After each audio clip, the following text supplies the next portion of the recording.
Good morning student. पिछली class में अपन ने ओवम की स्ट्रक्चर के बारे में पढ़ा था।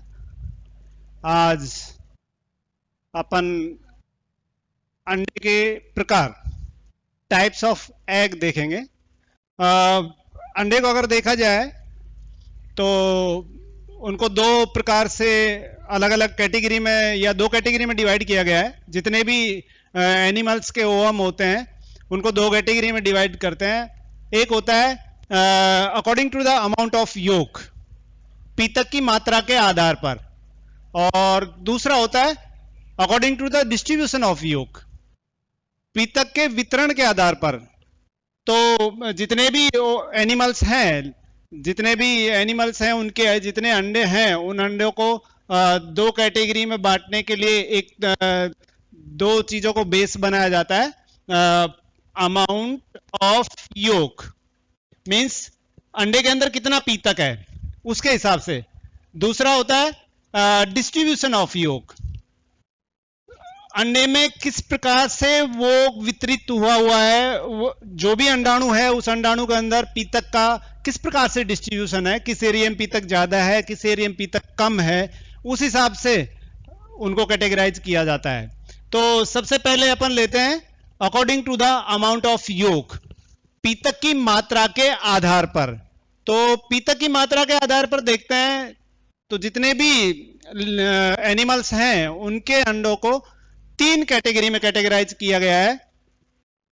एक होता है माइक्रोलेसिथल।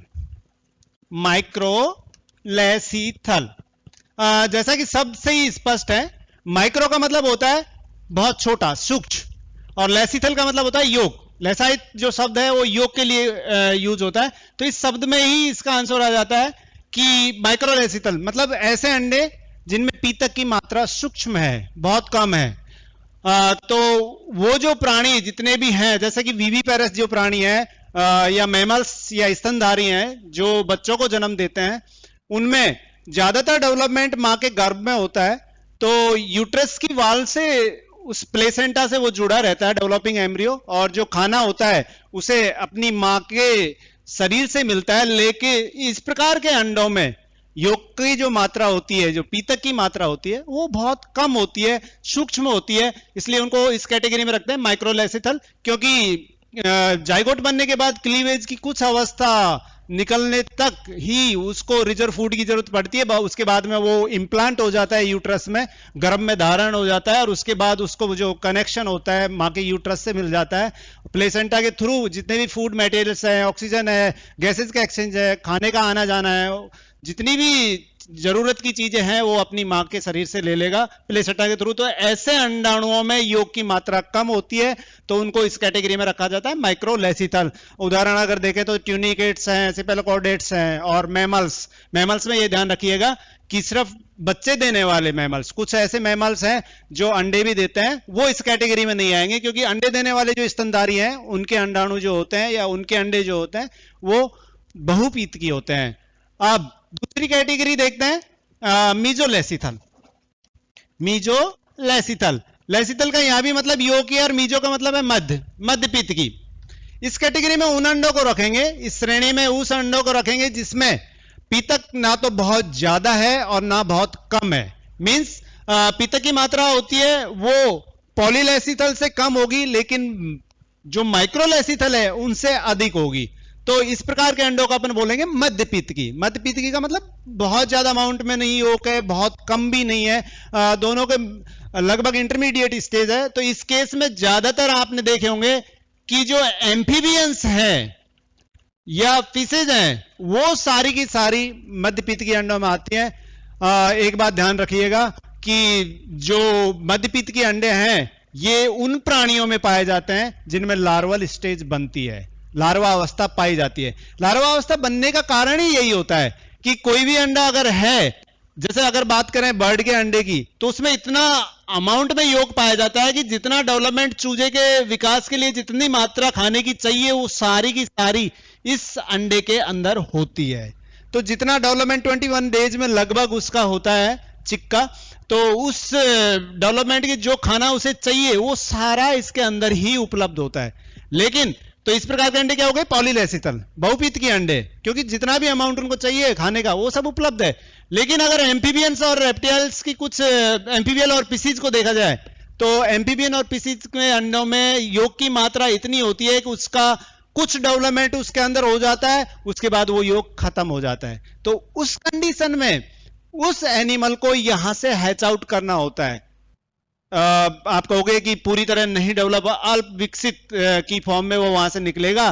तो आपने देखा होगा कि फ्रॉग जो होता है वो वेल डेवलप्ड एनिमल होता है, 4 टांगे पाई जाती हैं, लंग्स पाए जाते हैं, और स्थल और पानी दोनों में रहने के लिए वो अडेप्ट होता है। लेकिन अगर फ्रॉग का आप लार्वा देखते हो तो वो फिश जैसा दिखता है। क्यों? क्योंकि जो डेवलपमेंट उसके अंडे के अंदर होना चाहिए था वो टेडपोल लार्वा अवस्था बनती है, उसके बाद उसका अंदर का जो खाना होता है वो खाना खत्म हो जाता है। खाना खत्म हो जाता है तो उसके पास में और कोई ऑप्शन ही नहीं है कि वो इससे हैच आउट अंडे से बाहर आ जाएगा अल्प विकसित फॉर्म में या अर्ध विकसित फॉर्म में, और आगे का जो डेवलपमेंट होगा वो खुद अपना खाना सराउंडिंग एनवायरनमेंट से या जल के माध्यम में जितनी भी चीजें पाई जाती हैं उनको कंज्यूम करके, और फर्दर जो मेटामॉर्फोसिस की या कायांतरण की प्रक्रिया होगी वो अंडे के बाहर होती है।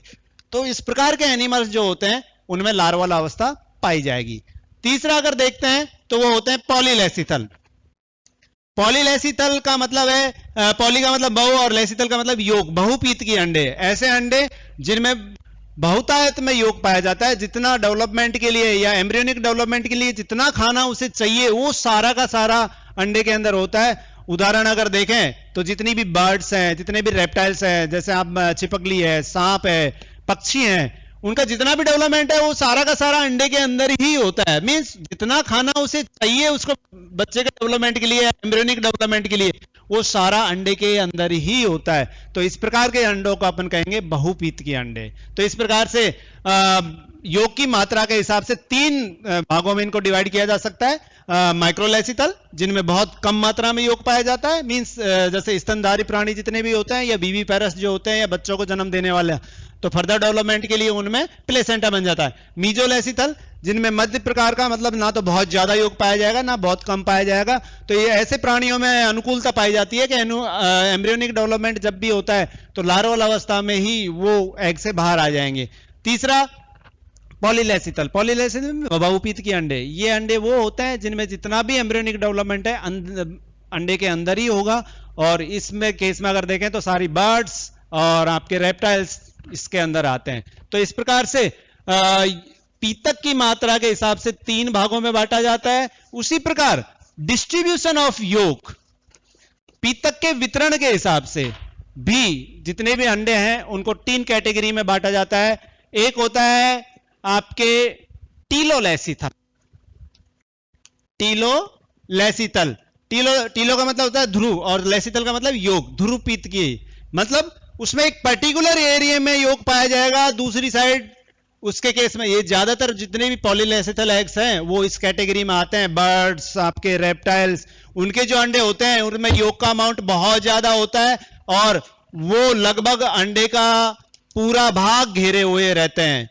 तो यहां पर अगर आप कहें तो ऊपर जहां पर न्यूक्लियस पाया जाएगा वो थोड़ा सा एरिया एक्टिव साइटोप्लाज्म का होता है।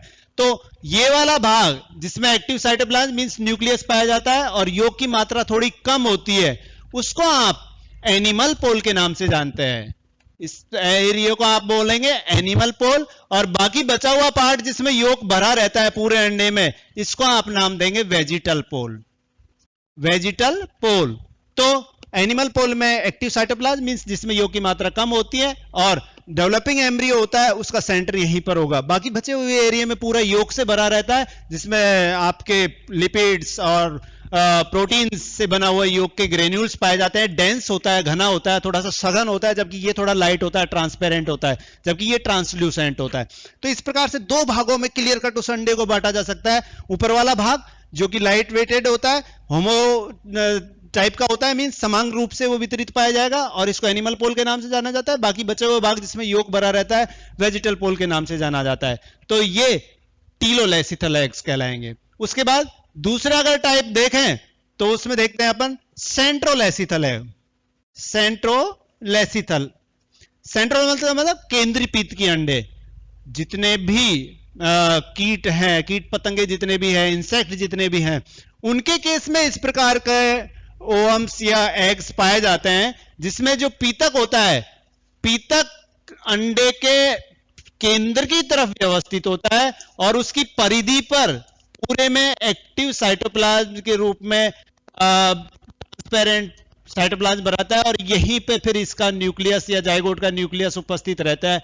तो इस प्रकार के अंडे जिनमें केंद्र की तरफ पीतक पाया जाता है और परिधि की तरफ एक्टिव साइटोप्लाज्म पाया जाता है, उसको हम केंद्र पीतकी अंडे कहते हैं।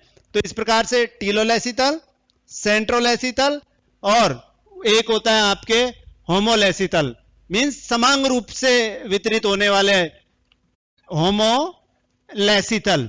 होमो का मतलब सेम और लेसिथल का मतलब योग। इस प्रकार के अंडाणुओं में योग जितना भी होता है उसका डिस्ट्रीब्यूशन लगभग पूरे अंडाणु के अंदर समान रूप से पाया जाता है। तो ये अंडाणु वो होते हैं जिनमें योग की मात्रा कम होती है, जैसे कि विविपेरस या बच्चों को जन्म देने वाले प्राणी या स्तनधारी प्राणी, उनके अंडे इस प्रकार के होते हैं क्योंकि इसमें योग का अमाउंट होता ही बहुत कम है, वो पूरे ओवम में समान रूप से वितरित होता है। तो इस प्रकार से 3 कैटेगरी में डिस्ट्रीब्यूशन ऑफ योग के हिसाब से टीलोलेसिथल बहुपीत के अंडे, मतलब ध्रुवपीत के अंडे, ये सामान्यतः बहुपीत के अंडे होते हैं जो पक्षियों और रेप्टाइल्स के अंदर पाए जाएंगे। सेंट्रोलेसिथल जितने भी कीट पतंग हैं उनमें केंद्र की तरफ पीतक पाया जाता है, परिधि की तरफ एक्टिव साइटोप्लाज्म पाया जाता है, तो इसको कहेंगे अपन सेंट्रोलेसिथल। और होमोलेसिथल जितने भी माइक्रोलेसिथल ओवम्स हैं या एग्स हैं, उनके केस में समान रूप से उसका पूरे अंडाणु के अंदर वितरण पाया जाता है, तो इनको बोलेंगे होमोलेसिथल। तो पीतक के डिस्ट्रीब्यूशन और पीतक की मात्रा के हिसाब से 3-3 भागों में जितने भी अंडाणु होते हैं उनको बांटा जाता है। और ये इस प्रकार से, हाँ एक बात याद रखना, कैंट ने शुरू में माइक्रोलेसिथल जितने भी ओवम्स हैं या अंडाणु हैं उनको एलेसिथल शब्द दिया था। क्या शब्द दिया था? एलेसिथल। और एलेसिथल का ए का मतलब होता है एब्सेंट और लेसाइथल का मतलब योग, योग की अनुपस्थिति। तो ये थ्योरी बाद में सही नहीं साबित हुई, क्योंकि कोई भी अंडाणु हो उसके अंदर योग की मात्रा चाहे बहुत कम हो, होती जरूर है, क्योंकि जाइगोट बनने के बाद शुरू में जितना भी डेवलपमेंट स्टार्ट होता है या क्लीवेज डिवीजन स्टार्ट होता है उसको खाना अंडाणु से ही मिलता है। इसलिए कैंट द्वारा दिया गया ये शब्द आजकल मान्य नहीं है, लेकिन हाँ कई बुक्स में 4 कैटेगरी में डिवाइड किया है, एलेसिथल, माइक्रोलेसिथल, मीजोलेसिथल और पॉलीलेसिथल। आगे इसमें फर्टिलाइजेशन के बाद में बहुत सारी मेम्ब्रेन्स का डेवलपमेंट होता है, जिनको प्राइमरी, सेकेंडरी और टर्सरी मेम्ब्रेन कहते हैं। फर्दर जो अपन लेसन डिस्कस करेंगे उसमें एग मेम्ब्रेन के कार्य के बारे में बताएंगे। Thank you and have a nice day.